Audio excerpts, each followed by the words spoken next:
After the word got out that Warren Ursery had taken everything that Papa had, Fred Gray sent word for Papa to come to his cotton gin at Elkmont and look him up. At that time, there were two gins at Elkmont, Fred Gray's, which was downtown, and the one owned by Harry and Pam Morris on the corner of Highway 127. Fred Gray was quite wealthy like the Morrises and owned quite a bit of land. He had a large farm down on the Elk River right off Highway 72 West. This farm was large enough to have several sharecroppers working it. Fred had already made a deal with a man from Hayes Mill named Tom Robinson to move down there with his family and work part of the land. He told Papa that he wanted him to move as well and work all the land that he was able to with his family. There was a nice two-story house to live in, and he could furnish him with 2 teams of mules, a wagon, farm equipment and tools, and a milk cow if he would agree. He would also give him enough money to feed his family through the year and give him seed and fertilizer for the crop. That was too good a deal to pass up, especially considering the predicament that they were in. Papa wasn't about to let an opportunity like that pass, so the deal was made, and within a few days, Fred sent a big truck to load up their belongings and move them west to the Elk River. Back in those days, Highway 72 did not follow where it now lies. Down there at the river, it ran to the north of the present road around a hill and across a bridge. Also, the dams had not been built, so the water was a lot smaller than it is now. There were places that you could wade all the way across the Elk River. Tom Robinson and his family had moved into the house closest to the old Highway 72, and the house that Papa moved into was a couple of hundred yards to the south of Tom's. Just west of Papa was a small rental house on a small hill near the river's edge, and a man by the name of Arch Moore and his family lived there. Arch was a commercial fisherman and bootlegger. He had a flat-bottom boat that he kept tied to a tree down at the riverbank, which he used to run his trot lines in the morning. The rest of his time was spent making whiskey to sell. I guess he didn't care for farm work. A short distance south of Archmore, down a little dirt road, was another small house that Mama's younger brother Floyd, which was called Cricket or Grasshopper, Stillman, moved into. Floyd was married to Beatrice Dyer, and they moved there to work for Papa. Cricket was quite fond of fish and oftentimes would sneak down to the river late in the day or early in the morning and take Arch's boat out and work the trot lines before Arch did. Cricket and his family had a steady diet of catfish. Whenever they got tired of fish, they would drop in at the Hargrove's house and dine on whatever Mama had cooked that day. Cricket was always in some kind of mischief, and he liked to pick on Otis for some reason. On one occasion, he got Otis's cap and urinated in it. This made Otis really mad, and though he was but a young lad of about 12 years old, he picked up a long stick of wood and chased Cricket all over, trying to hit him with that stick of wood. Cricket had a long overcoat, and he was running so fast that his coattails were blowing straight back behind him. One evening after that, Otis got Cricket's cap while they were sitting around the fire and wet it, then rubbed ashes all over it until it was covered inside and out. Otis was usually pretty even-tempered, but if he ever got mad, you had better watch out. Cricket showed Papa the cap, but Papa didn't show him any sympathy. Papa and Tom Robinson would help each other out from time to time with some of the work. One fall day, they would helping each other gather corn. The cornfields were down in the river bottom, and after they got their wagons full, they were too heavy for the mules to pull them up the dirt road that ran straight up out of the bottom to the barn. So they followed the road along the riverbank to Highway 72, and there was a gentle grade around the hill that Tom's house sat on. As they were traveling on 72, Tom's 12-year-old son, Estill, was sitting on a coupling pole that extended out the back of the wagon. When he saw a persimmon tree loaded with ripe persimmons, he decided to jump off and run over there and get a few to eat. As he did so, he ran out in front of a car traveling down the highway, and it ran over him before it could stop. Estill was injured pretty bad, with both of his legs broken and cuts and scrapes and bruises all over.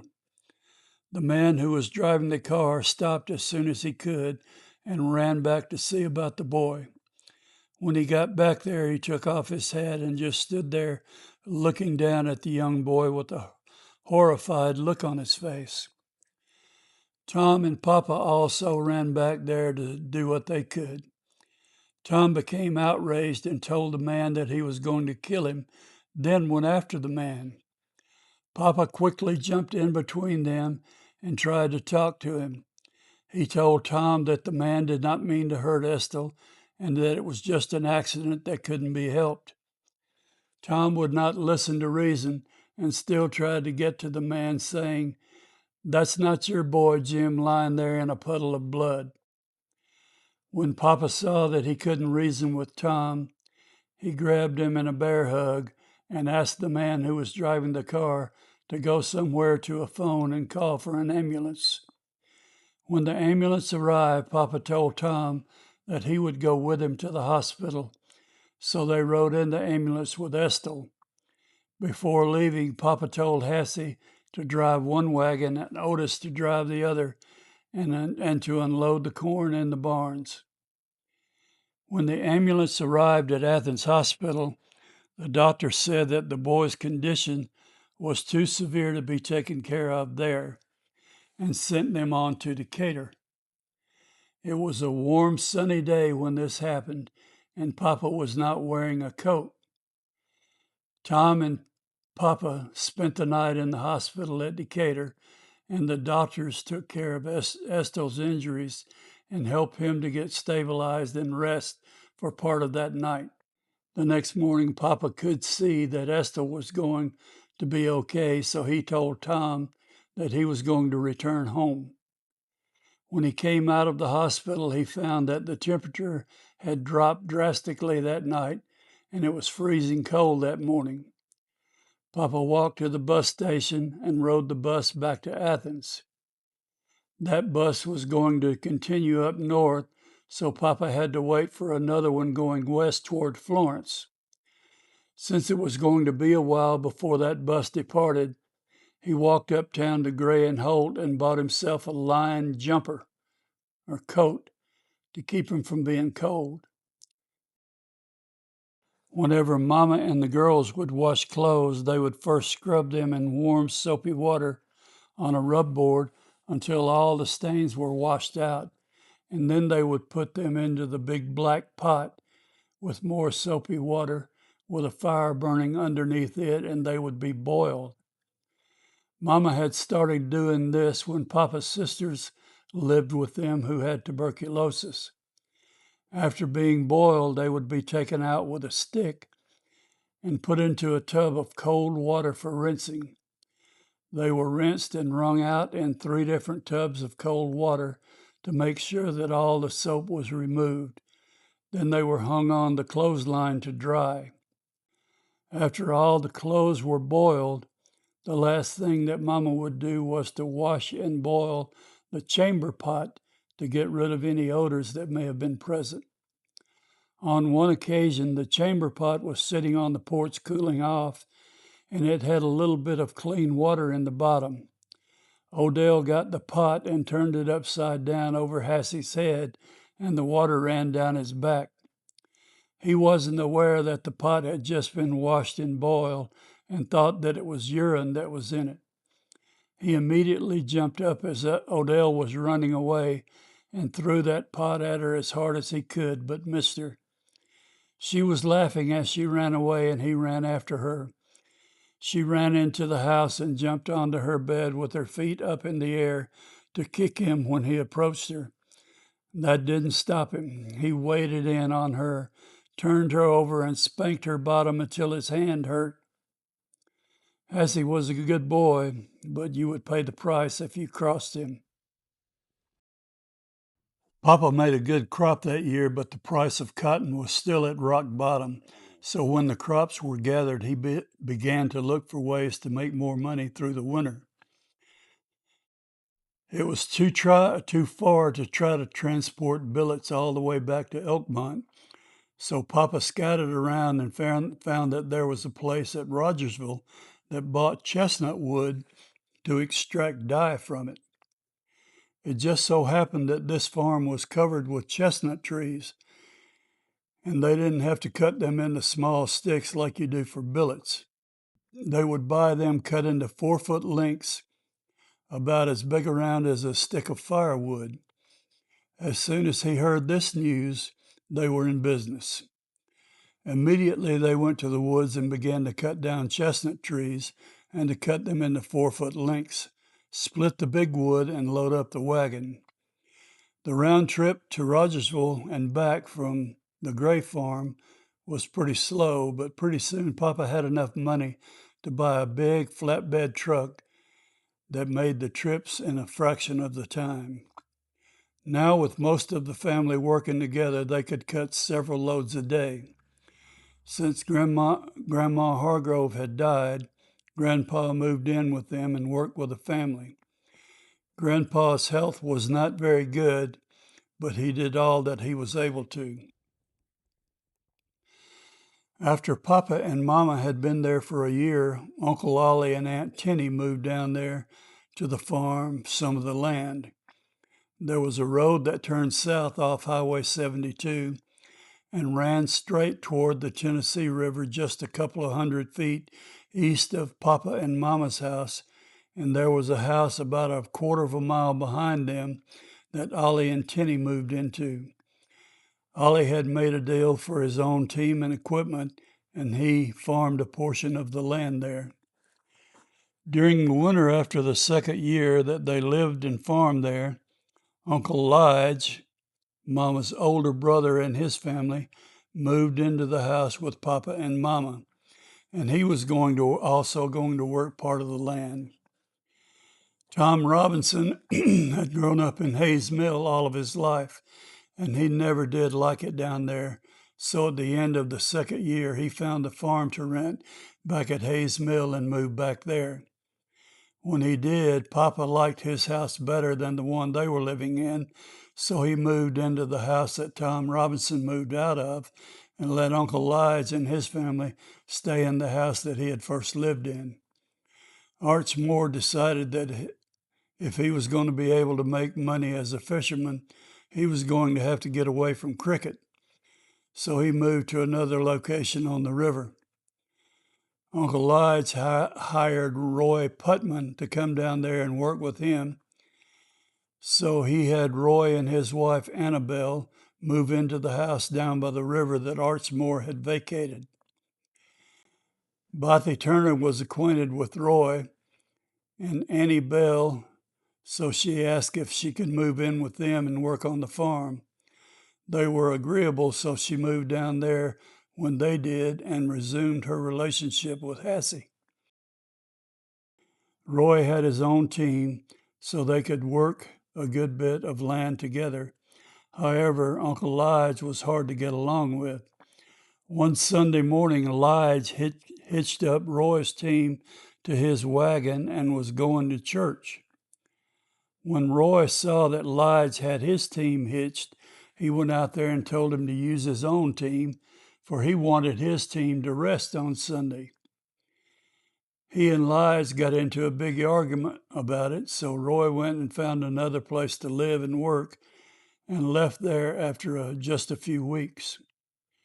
This left Bithie in a bind, so she asked Papa if she could move in with them and work for him.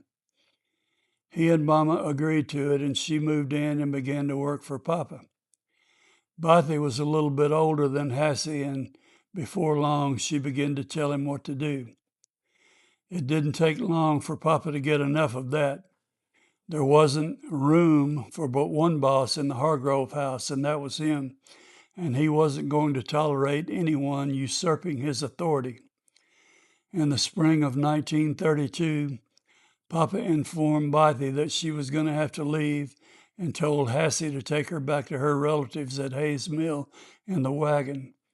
Hassie did it as he was told, but he was pretty sad because he had grown quite fond of Bithie.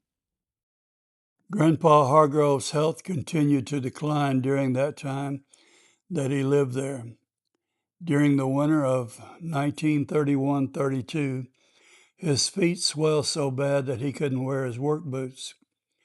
Papa went to town and bought him a pair of tennis shoes that had the tongue sewn in almost down to his toes, and he could wear those.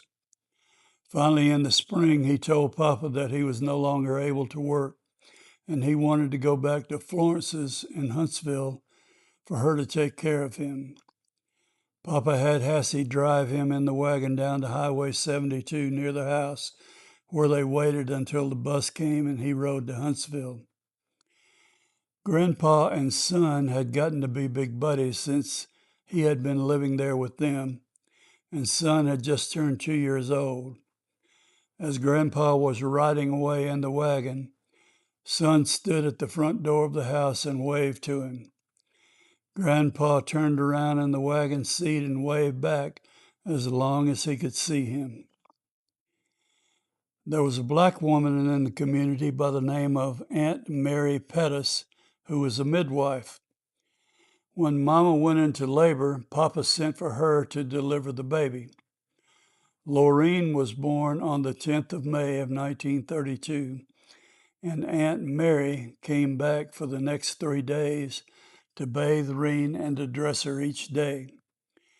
Her total charge for the delivery and bathing her for the 3 days was $5. As they were growing up later on, Odell would kid Lorene and tell her that she was a little baby. Lorene would get quite upset when this teasing took place.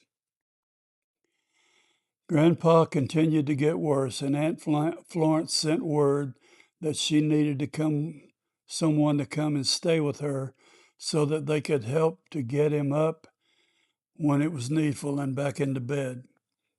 Papa sent Hassie and told him to stay as long as it was needed. Papa was out sowing seed for hay when Hassie returned home. When he told Mama that Grandpa Hargrove was dead, she asked him to walk out to the field and tell Papa. Hassie did as he was asked. He told Papa that Grandpa had died on June the 1st and had been buried next to Grandma behind the Baptist church on Charity Lane near Hazel Green.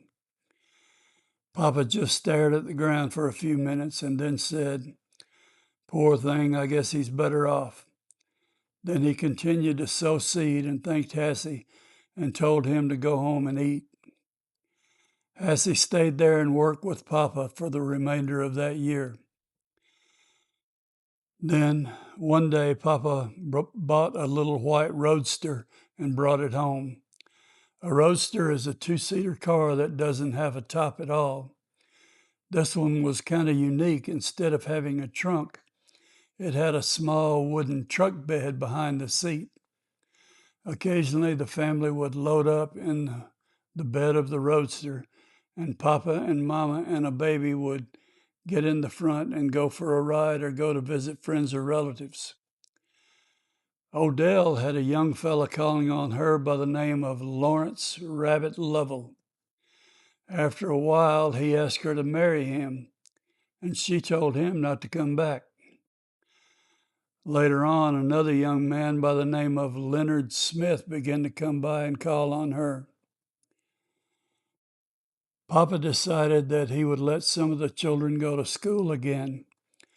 One Saturday, he came from town with 3 primer books, or first grade books. Uncle Elijah's kids and Uncle Ollie's kids were going too.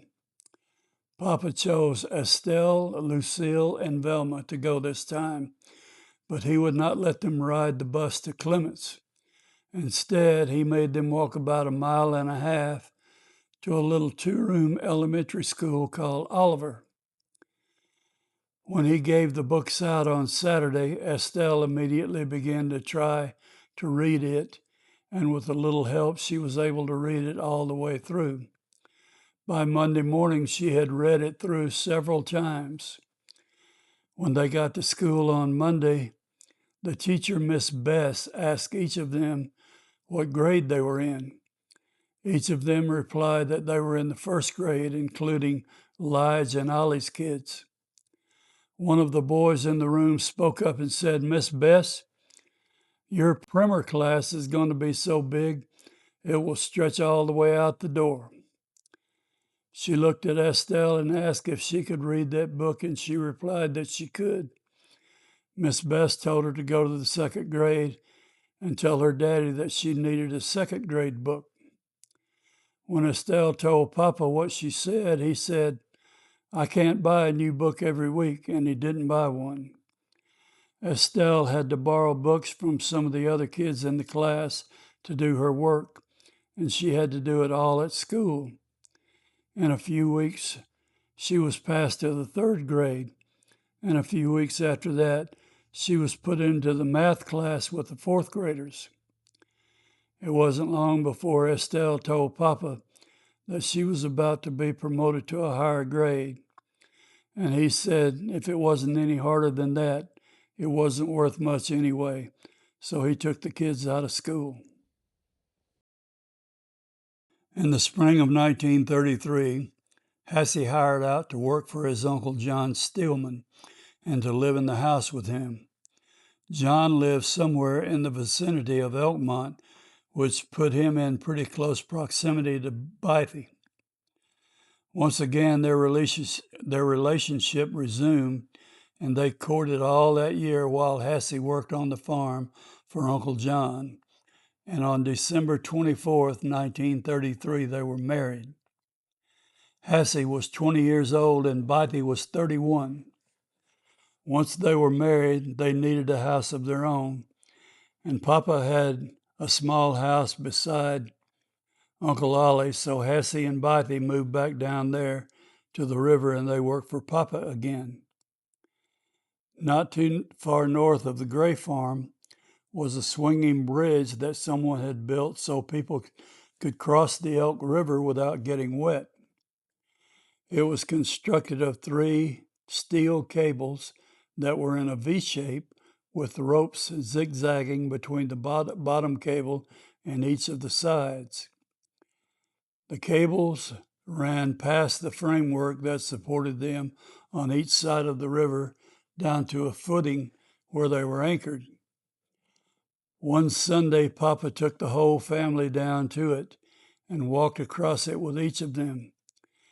It was not too scary with Papa right there behind them, reassuring them as they went. A few days later, Papa heard about a man who had a Jersey milk cow for sale for $10 on the west side of the river, not far from the swinging bridge. That was a really cheap price for such a cow, so he decided that he would go see about it. He asked Estelle if she wanted to go with him, which she did, so he got a halter and a rope, and they set out to find this farmer. On the way over there, they crossed the swinging bridge and went on to the owner's place. Papa bought the cow and was leading it back home with him. When they reached the river, Papa told Estelle to walk back across the bridge so that she wouldn't get wet, and he was going to wade the river and lead the cow. As she turned to go toward the bridge, Papa went on down the bank into the river. Estelle was afraid to walk on the bridge by herself, so she hurried back to follow Papa and held on to the cow's tail and waded across behind them. When Papa reached the bank on the other side, he looked over toward the bridge to see where Estelle was. When he did not see her, he began to call for her, and she spoke up and said, "Here I am." Papa looked back behind the cow and saw her standing there soaking wet. He just shook his head and told her to come on, and they walked home. Estelle was about 12 years old at that time. While at the river, the Hargrove family had a dog by the name of Rover. Rover was a good guard dog, and he didn't back down from man nor beast.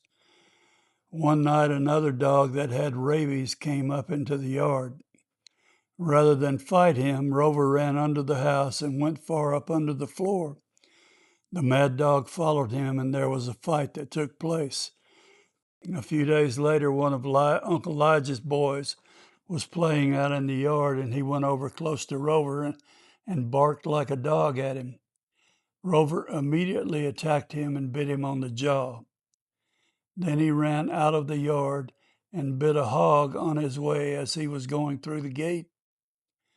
Next, he went over to Elijah's house and bit all of his puppies and then ran away.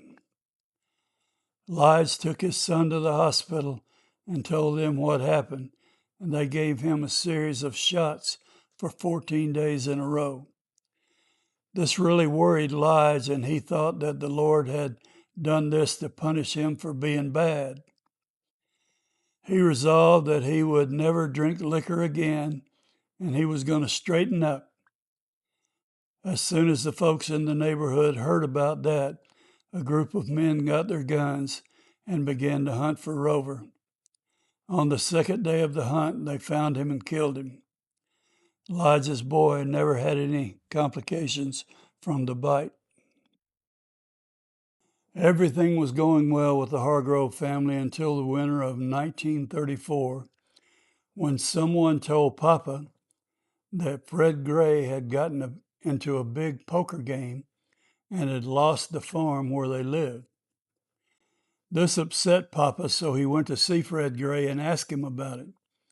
Fred denied it and told Papa that all would be okay. Papa left there and went back to Athens, but he had a bad feeling about the situation. When he got to Athens, he looked up B. Vaughn, the man who won the farm, and asked him about it. B. Vaughn confirmed that he had won the farm from Fred and that they needed to move right away. Papa went back home and informed all the family of what had happened and told Mama that he was going to look for them a place to live. Ollie and Hassie also left to find their families a place, but Lige went to talk to Fred Gray. Fred lied to Lige just like he had lied to Papa. I guess Fred was in denial or something, for he had been a good man and had always been very good to them. Papa found a small 3-room house to rent on the south side of Highway 31, just past Lindsay Lane. That was old Highway 31, which is now Highway 251. Right across the road in front of the house was a man by the name of Mac McGill, who had a country store with living quarters in the back. Mac had a business selling firewood to Athens College and to people who lived in town. Mac hired Papa and his family to work for him cutting wood and paid them $1.50 per cord. Papa sold the cow that he had bought across the river before leaving there, but he kept the cow that he had got when he first moved to the river. He moved the furniture and the other belongings in a truck from the river, but the milk cow had to be led by hand. Otis was chosen for the job. He walked from Elk River on Highway 72 all the way through Athens and out to Old 31 to the house that they had moved into. He was so tired by the time he arrived, he was about to drop. B. Vaughn got the sheriff to go to the farm on the river and evict everyone who was living there. Papa had already gone, and Lige had just moved into that house. When the sheriff got to Hassie's house, Bithie told him that Hassie had gone right then to borrow a truck and move them so they left her alone. Next, they went to Ollie's house, and Tenny told them that he had gone to find them a place to live. The sheriff told her that he had orders to move them out, and he was going to move their belongings across the road off the property and put them in the ditch. Ollie and Tenny had a child that had recently been burned and lay sick in bed. When the sheriff attempted to come into the house, Tenny picked up an axe and told him that if he touched that child, she would chop his head off with the axe. He decided that he would give them some more time as well. Next, he went to Lige's house, and Lige was in Oakmont talking to Fred Gray about the situation. They went on in their houses, started taking their belongings out and throwing them across the road. Aunt Hazel fainted. It was pouring down rain at the time. By the time that Lige returned, all of their stuff was outside in the rain. He immediately returned to Elkmont and told Fred Gray what had happened, so Fred sent a truck to get their things and move them into a house on the farm that he owned up at Vito, north of Elkmont. This was a big house with a dining room in the middle of the house, and in the middle of the dining room was a well. Because of the short time that was given for everyone to vacate the property, Papa wasn't able to make arrangements for anyone else except his immediate family. Even Hassie had to find his own place. Hassie found a one-room house near Brown's Corner that he rented from Mrs. Lamb. It was back off the road quite a ways near a farm that was owned by Oliver Dale Shore's parents. The Shores lived in a big two-story house on a nice farm. Hassie went around and hired out to work for whomever he could by the day. Some days he was working on a farm, and some days he was cutting wood for someone. By this time, Hassie already had one child. Fred Gray had made life mighty hard for several families when he lost that farm. Mac McGill was cutting wood up on the Mooresville Road on a farm that George Murphy had bought and wanted it cleared for farming. He also hired some other men to help work along with the Hargrove family. The Hargroves were forced to ride in a truck with these men in order to get to the Murphy farm. Papa didn't like his girls riding in the truck with these grown men, so he started looking for a house to rent near the Murphy farm. He found a pitiful little two-room house just south of Piney Creek that was owned by the McMunns, and moved there so that they would be close enough to walk to where they worked. The floor of this house just had planks thrown down on the floor joists, but they weren't even nailed down. As the weather warmed up in the spring, the wood cutting got slow. Papa got acquainted with Mr. Jim Vessels, who needed help on his farm. He had a better house back south on the Mooresville Road in front of where Jerry Newby lives now. This house had 2 rooms downstairs and 1 upstairs and was located just north off Jerry's driveway to the east of the little stream. Mr. Vessels had a man by the name of Carl Hobbs who was working his farm, and he decided to leave there for some reason. He already had the crop planted, and Papa paid him the amount that he invested in the crop, and he moved away and left it as it was. Papa moved for the 3rd time in the year of 1934 and began to work the farm to finish out the crop. Otis would do the plowing, and the rest of the family would chop the crops. Papa would walk to the fields with the rest of the family and work right along beside him. There was a small field in front of the house toward Mooresville Road, and a big field behind the house across the little stream. When it was too wet to work in the fields, or when the work was caught up, the family would go and cut wood with Mac McGill. Papa would go with a truck, and then they would deliver the loads of wood to help unload, and he began to find out how much money Mac was charging for the firewood. He found out that city folk were willing to pay quite a bit, and he felt like he could compete in this business. He had sold his truck right after they moved from the river, but with the whole family working 2 jobs, he hoped to be able to buy another one soon. Jim Vessels had a daughter named Cora, who married a local man by the name of Horton Newby, and they had several children. One day, folks around the community received word that Bill Monroe and his bluegrass band were coming to Ardmore and were going to perform a concert at the high school for the price of 15 cents per person. Bill Monroe was quite famous and had made several records up in Nashville. Jim wanted to go and see them play and sing, so he quit work early that day and bathed and dressed in his best dress to go see the show. His wife wouldn't go, so he went to his daughter's house and picked up their 2 oldest children, James and Naomi, and took them with him. They were the only ones who showed up for the concert. Times were still hard, and folks didn't have 15 cents that they could spare. Bill and his band performed anyway, but they didn't make enough money to afford to rent a room. Jim felt bad about this, so when the show was over, he invited them to come home with him and spend the night. He had a big room upstairs in his house, and he let his guests stay the night there. The next morning, he got up and went about his chores as usual, but kept an eye out, and when Bill and his boys came out into the yard about 9 a.m., he went to greet them. He had his wife fix them a big breakfast, and afterwards they came out into the yard and set up their music instruments under one of the shade trees in his yard.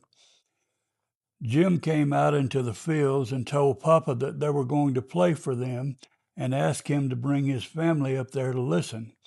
He also asked his daughter and her family to come. Estelle said that they were so embarrassed to go up there because they were dressed in worn-out overalls and bonnets, which they always wore to work on the farm or in the woods, but that didn't bother Papa, so off they went. Papa liked country music, and whenever he would hear of someone putting on a show, he would take his family to watch. Most of the time, the bands would perform in a schoolhouse at different places around the community. He also took the whole family to the county fair every year. They would watch the big show and ride all the rides. Velma would ride everything that everyone else did, but she would scream to the top of her lungs when she got on a ride that spun you around really fast. You could hear her all over the fairgrounds.